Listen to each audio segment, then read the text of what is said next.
Assalamualaikum warahmatullahi wabarakatuh. How's life everyone? I hope that you all are doing well.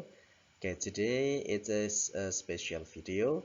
Ini adalah video spesial karena tidak membahas soal TOEFL, tapi ini adalah pembahasan tentang basic grammar atau istilah-istilah dasar dari grammar atau tata bahasa Inggris. Oke, jadi pada kesempatan kali ini kita akan membahas the 8 part of speech atau 8 kelas kata. Jadi kelas kata atau seluruh kata dalam bahasa Inggris itu bisa dikategorikan ke dalam 8 kelas kata ini.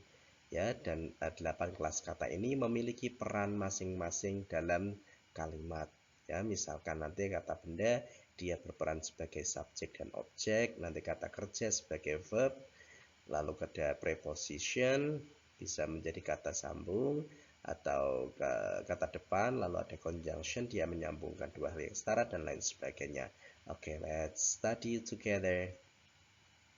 Make it easy for some of you, I make a comparison. Jadi untuk membuat mudah bagi beberapa di antara teman-teman sekalian, mungkin ini bukan komparasi yang secara apple to apple equal ya. Ini hanya sebagai untuk mempermudah saja.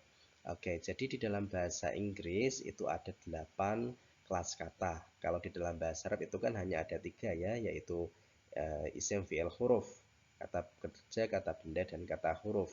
Nah, di dalam bahasa Inggris itu diperinci lagi menjadi 8 kelompok kata, yaitu yang pertama adalah noun, kata benda atau setara dengan isim. Yang kedua adalah pronoun, kata ganti yang setara dengan isim dhamir. Lalu yang ketiga ada adjektif yang setara dengan kata sifat. Dan yang keempat ada verb atau kata kerja yang setara dengan fi'il. Lalu ada adverb, kata keterangan yang setara dengan hal atau dzaraf. Keterangan ini nanti bisa keterangan waktu, keterangan tempat, keterangan cara, adverb of manner, dan lain sebagainya. Ada juga preposition atau kata depan, ini seperti huruf jar dalam bahasa Arab. Ada juga conjunction, kata hubung, dia menghubungkan dua kata, ini seperti huruf athof kalau dalam bahasa Arab. Dan yang terakhir ada interjection, ada kata seru, kalau di dalam bahasa Arab ada syighatu ta'ajjub. Oke, sekarang kita bahas satu-satu. Noun, kata benda, di sini merupakan a word or a group of word that is used to name a person, place, thing, or an idea. Jadi kata benda itu adalah sebuah kata yang merepresentasikan seseorang, sebuah tempat, sebuah benda, atau ide. Jadi bisa yang konkret, yang bisa diraba, bisa diindra, ataupun yang abstrak seperti ide, pemikiran, kasih sayang, dan lain sebagainya. Contohnya misalkan student, chair, thought ya. Contoh di dalam kalimat ini ada Mercury is the smallest planet in the solar system. Jadi Merkurius itu merupakan planet yang paling kecil di tata surya Bima Sakti. Oke, Mercury itu adalah kata benda, lalu planet itu juga kata benda, solar system juga kata benda. Yang kedua ada the windmill converts wind power to electricity, yaitu kincir angin itu mengkonversi tenaga angin ke listrik. Nah, electricity ini juga seharusnya dicetak merah ya, karena dia juga merupakan kata benda.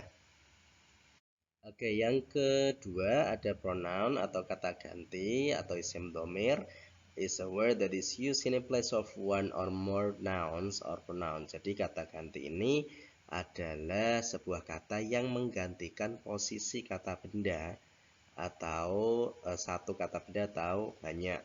Nah, dia ini digunakan agar tidak ada pengulangan. Ya, misalkan Andi adalah siswa yang rajin. Andi selalu datang tepat waktu. Semua orang suka Andi. Nah, itu kan menjadi tidak enak. Maka untuk menggantikan Andi-Andi yang berikutnya itu diganti dengan pronoun agar tidak terjadi redundant. Oke, di sini saya hanya mengutipkan dua macam pronoun. Sebenarnya ada banyak. Nah, namun di sini hanya ada dua yang sering kita gunakan, yaitu ada subject pronoun, ada he, she, it, are, you, we, they, dan object pronoun ada him, her, it, you, us, them. Oke, jadi ketika kita menggunakan subjek, tentu kita harus menggunakan subject pronoun, yaitu he, she, it. Lalu untuk ketika kita membuat objek, maka kita harus menggunakan object pronoun. He gives her an old book. You remind me of him. Ya, jadi di situ bukan he gives she, tapi he gives her. You remind me, bukan you remind I of him, bukan remind of he. Yang ketiga, kelas kata yang ketiga adalah adjektif, yaitu kata sifat. Adjektif ini selalu mengatribusi atau menjelaskan, memodifikasi sebuah kata benda atau kata ganti. A word that is used to modify a noun or a pronoun. Contohnya misalkan white, whiteboard, papan putih. Tall, a tall man, laki-laki yang tinggi. Old, an old house, sebuah rumah yang tua. Expensive, ya, an expensive car. A cheap, a bag, an interesting topic. Ya, misalkan I'm bored. Nah, bored itu merupakan adjektif, dia memodifikasi I. Oke, di sini ada sebuah contoh, a cute dog with a big bread. Nah, di sini ada a cute dog. Cute ini mendeskripsikan dari sebuah animal, yaitu seekor animal, yaitu anjing. Big bread, ya, jadi big ini menjelaskan bread, roti. Kelas kata yang keempat adalah verb atau kata kerja atau setara dengan al-fi'lu. Nah, verb itu adalah sebuah kata used to express action or a state of being, yaitu sebuah kata yang menjelaskan sebuah perbuatan atau keadaan.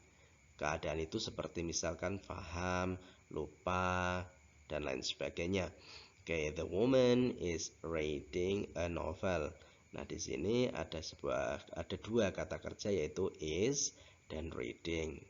Maka bisa kita katakan bahwa kata kerja itu dibagi menjadi dua, yaitu ordinary, yaitu kata kerja utama yang selalu ada di dalam kalimat dan dia letaknya paling akhir dan hanya ada satu. Sedangkan yang auxiliary atau kata kerja bantu, dia terletak sebelum ordinary dan dia bisa lebih dari satu. Fungsinya nanti bisa membentuk tenses, bisa juga menjadi model atau memberikan makna tambahan. Ya, ordinary verb nanti ada verb 1, verb 2, verb 3, verb ing. Dan juga kalau auxiliary ada primary auxiliary, yaitu ada to be, ada do, does, did, ada juga have, has, had. Sedangkan model nanti ada can, may, should, must, will, dan lain sebagainya. Yang selanjutnya kita punya yaitu adverb, kata keterangan. Nah, namanya juga keterangan, ya, pasti dia menerangkan sesuatu. Kalau adjektif dia menerangkan kata benda, kalau adverb dia tidak bisa menerangkan kata benda. Dia menerangkan kata kerja, kata sifat, adverb itu sendiri, dan juga kalimat secara keseluruhan. Contohnya, he drives the car slowly. Berarti kata keterangan slowly ini menerangkan cara mengemudinya, yaitu secara perlahan-lahan. Eventually they said it. Pada akhirnya mereka mengatakan itu. Nah, eventually di sini dia memodify atau menjelaskan satu kalimat secara keseluruhan, yaitu they said it. Nah, contoh yang berikutnya adalah adverb yang menerangkan kata sifat. The shirt is too small. Too di sini merupakan adverb yang menerangkan sebuah kata sifat, yaitu small. It's terribly hot. Nah, ini sangat panas. Terribly di sini merupakan adverb, dia menerangkan kata sifat hot. The restaurant is almost fully booked. Nah, almost di sini adalah adverb, dia menerangkan kata sifat yaitu fully. Menerangkan kata adverb lainnya yaitu fully. Jadi adverb menerangkan adverb yang lain. Selanjutnya ada preposition, yaitu kata depan. Nah, preposition ini adalah a word that shows the relationship of a noun or a pronoun to another word. Jadi kata depan atau preposisi ini pasti memiliki keterkaitan dengan kata yang lainnya. Nah, preposition ini selalu memiliki object of preposition yang berupa kata benda, seperti huruf jar yang memiliki majrur yang pasti berupa isim.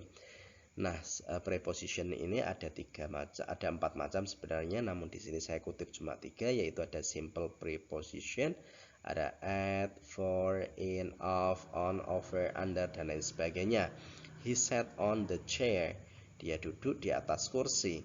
Nah, on di sini merupakan preposition dan the chair ini merupakan object of preposition.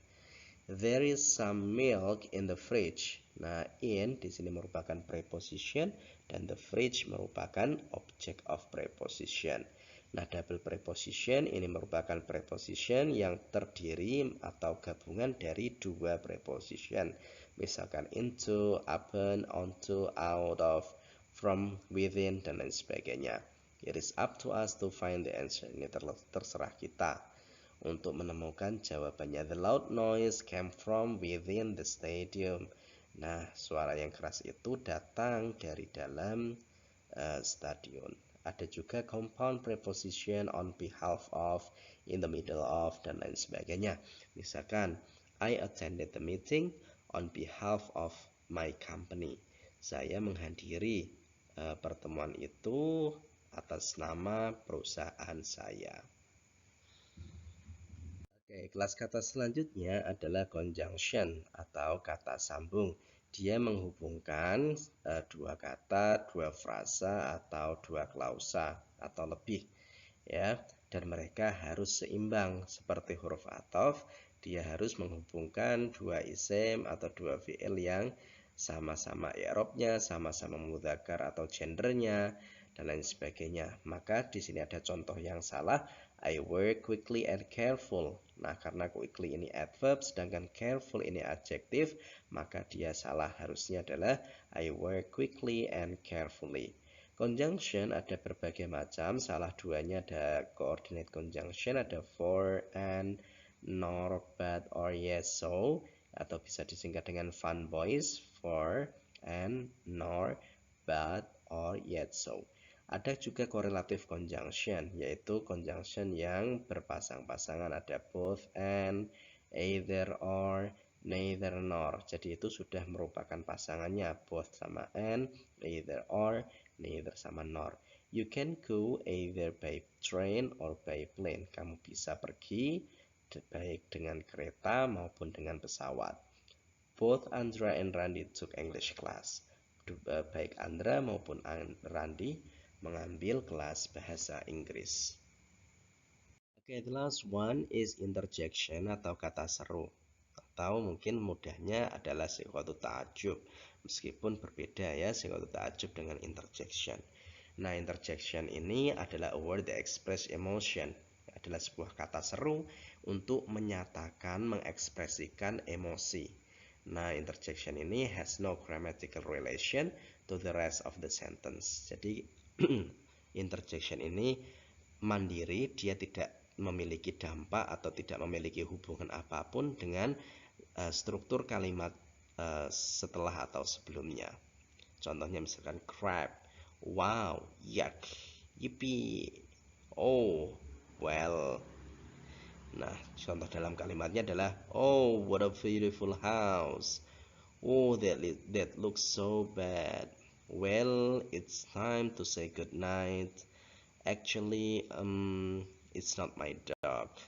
Jadi, interjection adalah kata-kata seru saja. Okay, everyone, that is a simple explanation about 8 part of speech. Semoga bermanfaat, mohon dipahami. If you still have any difficulties or questions, please feel free to drop your question in the comment section below. Thank you very much. I hope you enjoyed today's lesson and see you on the next videos. Assalamualaikum warahmatullahi wabarakatuh.